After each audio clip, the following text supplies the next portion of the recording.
Hello everyone, today we are going to study about the history and it is a chapter of class 10 that is nationalism in India. We will study from the 1915 or we can say started from 1919 to 1942 from non-cooperation movement to quit India movement. Here the first question is when and why did the Champaran Satyagraha took place? So the Champaran Satyagraha took place in 1960 to inspire the peasant struggle against the oppressive plantation. Then in 1917, Kheda Satyagraha happened. It is to support the peasant of the Kheda. And then in 1918, Ahmedabad for cotton mill workers, उनके time को कम करने के लिए, for example अगर वो जो है 12 our 24 our कभी कभी वो काम करते हैं तो उनका वर्किंग आवर भी कम करने के लिए और उनका पे बढ़ाने के लिए अहमदाबाद सत्याग्रह हुआ था। खेड़ा सत्याग्रह हुआ था पीजेंट का जो उनका टैक्स है वो क्या करने के लिए, कम करने के लिए। और 1916 में जो हुआ था वो हुआ था चंपारण सत्याग्रह और वो इसीलिए हुआ था against oppressive plantation, indigo plantation के लिए। Now next the question is when did Gandhi ji decided to launch nationwide satyagraha against the proposed Rowlatt act? Rowlatt act 1919 में पास हुआ। Rowlatt Act had been passed through the Imperial Legislative Council or it gave enormous power to repress political activity and allow detention of political prisoners without trial for 2 years. यहाँ पे क्या है, जो imperial जो British law था, British council थी, उन्होंने एक रूल निकाला था कि अगर कोई भी पॉलिटिकली अगर कोई क्या होता है कलेक्ट होता है या कोई आपस कई ग्रुप बनाते हैं तो ब्रिटिशर को ऐसा लगता था कि ये हमारे खिलाफ क्या कर रहे हैं, साजिश रच रहे हैं। तो इसीलिए उन्होंने क्या किया, रॉलेट एक्ट निकाला। रॉलेट एक्ट में क्या था कि अगर कहीं पे जो है पॉलिटिकली कोई एक्टिविटी चल रही है या कोई ग्रुप जो है कोई डिस्कशन चल रहा है तो उनको विदाउट एनी ट्रायल जो है 2 इयर्स के लिए क्या कर दिया जाएगा, जेल में बंद कर दिया जाएगा। ये तो था रॉलेट एक्ट। उसके बाद उन्होंने निकाला मार्शल लॉ, क्योंकि रॉलेट एक्ट के टाइम पे जो है बहुत सारे जितने भी उनके प्रिजन थे, जितने भी उनके जेलें थी, वो सब क्या हो गई थी, भर गई थी लोगों से। तो उन्होंने निकाले मार्शल लॉ। मार्शल लॉ में क्या था, मार्शल लॉ में था अगर कहीं पे 2 या 2 से ज्यादा लोग अगर उनको ग्रुप में बातें करते हुए नजर आते हैं तो वो लोग डायरेक्ट शूट आउट कर देंगे उनको।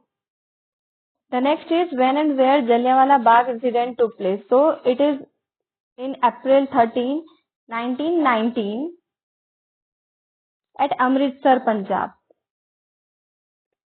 The next question is who were the head of Khilafat committee? So they are Ali brother Muhammad Ali and Shaukat Ali. जो अली ब्रदर थे they supported Mahatma Gandhi in 1920 non-cooperation movement to bring Muslim under the umbrella of Unified National Movement. Next, who wrote the famous book Hind Swaraj? So he is Mahatma Gandhi. In 1909. When did non-cooperation movement started? So it is started in 1921. The next question is why they started non-cooperation movement. Basically जो non-cooperation movement था वो क्या था, mass participation में लोगों ने क्या किया था, पार्टिसिपेट किया था। ठीक है, रॉलेट एक्ट, मार्शल लॉ और जलियांवाला बाग, ये तीनों जो थे मेन रीजन थे नॉन कॉपरेशन मूवमेंट को स्टार्ट करने के लिए। नेक्स्ट है who founded all Kisan Sabha. So he is Jawaharlal Nehru. Basically Jawaharlal Nehru ji जो है वो बेगार सिस्टम क्या होता है, बेगार सिस्टम होता है labour that villagers were forced to contribute without any payment. ठीक है, और ऐसे ही होता है इंडेंचर्ड लेबर। इंडेंचर्ड लेबर क्या होता है, ये ऐसे वर्कर्स जो कि कॉन्ट्रैक्ट बेसिस पे क्या किए जाते थे, बाहर भेजे जाते थे, जैसे मालदीव, मॉरिशियस, इन जगहों पे भेजे जाते थे उस टाइम पे। तो इन दोनों वर्ड का भी मीनिंग पूछा जाता है।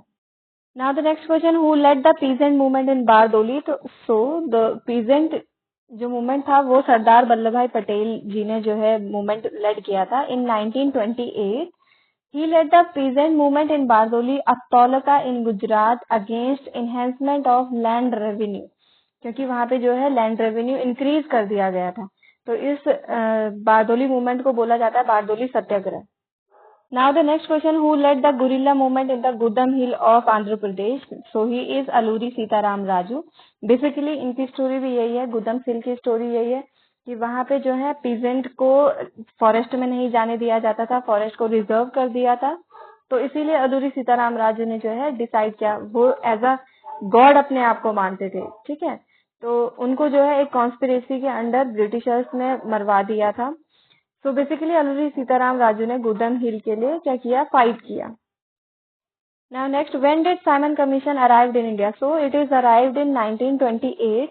It was greeted with the slogan "Go back, Simon." Basically, the new जो गवर्नमेंट थी ब्रिटेन की, उन्होंने एक statutory commission under sir John Simon setup की थी। In response to the nationalist movement, the commission was to look into the function of the constitutional system in India and suggest changes. Constitution बनाने के लिए भेजा था India का और changes suggest करने के लिए। बट प्रॉब्लम क्या थी इस कमीशन में? इस कमीशन में कोई भी सिंगल इंडियन मेंबर नहीं था, दे ऑल आर ब्रिटिशर। इसीलिए जब वो आए इंडिया में, so it was greeted with the slogan "go back Simon". Next question is Swaraj Party was formed by, so it is formed by C.R. Das and Motilal Nehru. Next question is when did India demanded Purna Swaraj, or we can say full independence for India? So in December 1928 in Lahore session of Congress, India demanded Purna Swaraj. It was declared that 26 January 1930 would be celebrated as Independence Day of India. People were to take a pledge to struggle for complete independence. इस दिन जो है complete independence के लिए पूरे भारतवासियों ने जो है शपथ ले ली थी। Next question, when did civil disobedience movement started? So it is started in 1930. एक सॉल्ट मार्च शुरू किया गया था गांधी जी के द्वारा साबरमती आश्रम से लेकर दांडी तक। यहाँ पे उन्होंने जो है सॉल्ट को क्या किया, समुद्र से निकाला और उसको इवेपोरेट करके उससे नमक निकाल के, नमक को टेस्ट करके उन्होंने क्या करा था, सॉल्ट लॉ को ब्रेक किया था। देखो क्वेश्चन ये भी आता है, why Gandhi ji choose salt as a weapon? So Gandhi ji ने जो है सॉल्ट को वेपन की तरह इसीलिए यूज किया क्योंकि सॉल्ट जो है हर किसी के खाने में, चाहे वो अमीर है, गरीब है या दलित है, किसी के भी फूड में क्या होता है, नेसेसरी होता है। और सॉल्ट पे सबसे ज्यादा टैक्स था, तो जो पुअर पीजेंट थे वो क्या नहीं कर पा रहे थे, फुलफिल नहीं कर पा रहे थे। इसीलिए उन्होंने जो ब्रिटिशर का सॉल्ट टैक्स है उसको क्या करने की कोशिश की, ब्रेक करने की। Now the next question is Poona pact was between whom? So it is between B.R. Ambedkar and Gandhi ji.